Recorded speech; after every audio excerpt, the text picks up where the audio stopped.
పెన్షన్లు, కళ్యాణ లక్ష్మి ఏముంది దీంట్లో? నీ సీఎం కుర్చీలో ఏముంది? నీ సీఎం కుర్చీలో పవర్ ఉంది.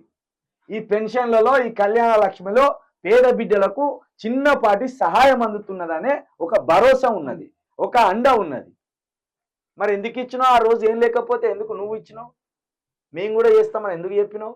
ఇప్పుడు ఆఖరికి ఏమంటాడంటే రైతు భరోసాలు ఏమున్నదా, రైతు బంధువులు ఏమున్నదా, లేదా రుణమాఫీలు ఏమున్నదా? సంక్షేమ పథకాలు అనేవి నథింగ్ అంటున్నా. నథింగ్ అంటాను సంక్షేమ పథకాలు అంటే. మరి నీ లెక్క కబ్జాలు పెట్టరాదు కదా అందరికి. మీ అన్న లెక్క ట్యాక్సులు వేసుకుంటా బతకరాదు కదా. మీ అన్నదమ్ముల లెక్క బెదిరించుకుంటా బతకరాదు కదా అందరికి. ఏమున్నదంటే గల్లనే ఉన్నాయి. సంక్షేమం అంటే ఏంటిది? మరి పేదలకు అందించేది సంక్షేమం. 3 పూటలు తిండి లేని వాళ్ళకు కంట్రోల్ బియ్యం ఇచ్చి వాళ్ళని ఆడుకోవడమే కదా సంక్షేమం. ఒక పూటన తింటారు. నువ్వు ఇచ్చి 25 కిలోల బియ్యం నలుగురు నెల పాటు వస్తాయి. అవి 10 రోజులు రావు తిప్పి కొడితే. నువ్వు ఇచ్చి 25 కిలోల బియ్యం. వృద్ధులకు మెడిసిన్స్ వాళ్ళు తెచ్చుకుంటుంటారు. అది సంక్షేమంపై సీఎం రేవంత్ ఆసక్తికర వ్యాఖ్యలు. అదేమి గొప్ప విషయం కాదు. యువత మత్తుకు బానిస అవుతుంది. ఇదేం గొప్ప విషయం కాదు. వారికి ఉపాధి అవకాశాలు కల్పించాలి. నైపుణ్య శిక్షణ ప్రారంభోత్సవంలో సీఎం. అయ్యా నాకు ఇయ్య శాతం అయితే లేదని చెప్పండి. నాకు ఇయ్య శాతం అయితే లేదు. నాకు సంపద సృష్టించే చేత కాదు. సంపదను ఎట్లా సృష్టించాలో కూడా మాకు అర్థమైతే లేవు. మాకు ఇక్కడ తెలంగాణ నుండి ఆ ఢిల్లీకి మా యువ నాయకుడు రాహుల్ గాంధీ గారికి మూటలు మూసుకుపోయడానికి డబ్బులు సరిపోతలేవు. అక్కడ కొన్ని మూటలు మోయాలి, మళ్ళీ ఇక్కడ మోడీ దగ్గర కొన్ని మూటలు మోయాలి. ఆ ఇద్దరికి వాళ్ళకి వీళ్ళకి మూటలు పంచే వరకే మా సీఎం సీటు పదిలంగా ఉంటుంది. ఇప్పుడు 4-5 రాష్ట్రాలు ఎలక్షన్స్ వస్తున్నాయి కదా, దానికోసం డబ్బులు ఇవ్వాలి. కాబట్టి ఇక మాకు అయితే లేదని చెప్పు. అంతేగాని సంక్షేమ పథకాలు ఏమున్నాయంటే ఆఖరికి కంట్రోల్ బియ్యం కూడా కట్ చేస్తావా ఏంది దొరా? పటేలా కంట్రోల్ బియ్యం కూడా ఇయ్యం మేము అని చెప్తావా పటేలా? ఈ యువత మత్తుకు బానిస అవుతుంది అంటున్నారు. మరి ఏం చేయాలి? ఎక్కడి నుంచి వస్తుంది కనుక్కోర్రి. గంజాయి కావచ్చు, డ్రగ్స్ కావచ్చు, ఇవి ఎక్కడి నుంచి వస్తుందో దాని పునాది కనుక్కోర్రి. ఇంకేమంటాడు? నైపుణ్య శిక్షణ ప్రారంభోత్సవంలో సీఎం. నేను ఒక్కటి చెప్తున్నా, రేవంత్ రెడ్డి గారు ఈ మొత్తం ఈ రాష్ట్రంలో ఒక్కరు కూడా నిరుద్యోగి లేకుండా చేస్తాం. ఎట్లా తెలుసా?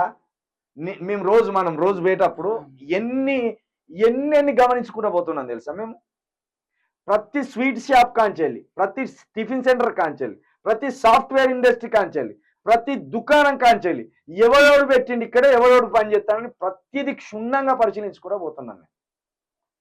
రారే యువకులను ఒక్కసారి పోగేరి. ముఖ్యమంత్రి గారు మీరే మీటింగ్ పెట్టండి. అసలు ఎంతమంది ఎన్ని రాష్ట్రాలకు వెళ్ళి వచ్చి ఇక్కడ వ్యాపారాలు చేస్తాను, ఆ వ్యాపారాలు చేసే వాళ్ళ దగ్గర పనిచేసే సిబ్బంది ఎవడు, ఈ లెక్క తీర్రి. తెలంగాణ పల్లెలో ఒక్క నిరుద్యోగుడు ఉండడు. సగం తెలంగాణను ఒక హైదరాబాదే దాస్తుంది. సగం తెలంగాణలో నిరుద్యోగులను ఒక హైదరాబాదే ఉద్యోగం కల్పిస్తుంది. కానీ మన ప్రభుత్వాలు దీని మీద అవగాహన కల్పిస్తలేవు, దృష్టి పెడతలేరు. ఒక్క లలిత జ్యువెలర్స్లనే ఇక్కడ ఎదురుగా ఉన్నది 200 మంది పనిచేస్తారు. సిబ్బంది గిబ్బంది అంతా కలిసి ఒక 200-300 మంది పనిచేస్తారు. అందులో ఉన్న 200 మంది ఇతర రాష్ట్రాల్లో. అందరికి మళ్ళీ 50 మంది కూడా మన తెలంగాణ వాళ్ళు ఉండరు. ఒక్క పంజాగుట్ట సర్కిల్ నుండి అక్కడికి పోయే వరకే ఒక 100 జ్యువెలర్స్ ఉన్నాయి. ఆ 100 జ్యువెలర్స్ లో జాబ్ చేసేటోళ్ళు ఎవరు లెక్క తీరి. ప్రభుత్వ ఉద్యోగాలు కాదు, ప్రైవేట్ సెక్టర్ లో కూడా మన ఉద్యోగాలు కావాలి. నిరుద్యోగులు ఆ భ్రమలో ఉన్నారు. నిరుద్యోగులు ఏమని చెప్తాను? అరే బాబు, ఒక్క లలిత జ్యువెలర్స్ లో ఒక్క జాబ్ చేసేటోనికి నెలకు 40,000 రూపాయలు. పైగా ఇన్సెంటివ్స్ ఉంటాయి వాళ్ళకు. చిన్న జాబులు అనుకుంటాను, అవి చూస్తే ఏదో దుకాణాలు నిలబడితే మా కాళ్ళని పోతాయి అనుకుంటాను కావచ్చు. కానీ మళ్ళా మనోళ్ళు ఉద్యోగాలు చేయకపోవడం వల్ల, మనోళ్ళకు ఉద్యోగాలు ఇవ్వకపోవడం వల్ల పక్క రాష్ట్రాల్లో శ్రమ దోపిడీ జరుగుతుంది. అక్కడ రోజుకు 14 గంటలు 12 గంటలు. కాబట్టి నువ్వు ఏదో శిక్షణ నైపుణ్యం ఇది కాదు, ముందు లెక్కది.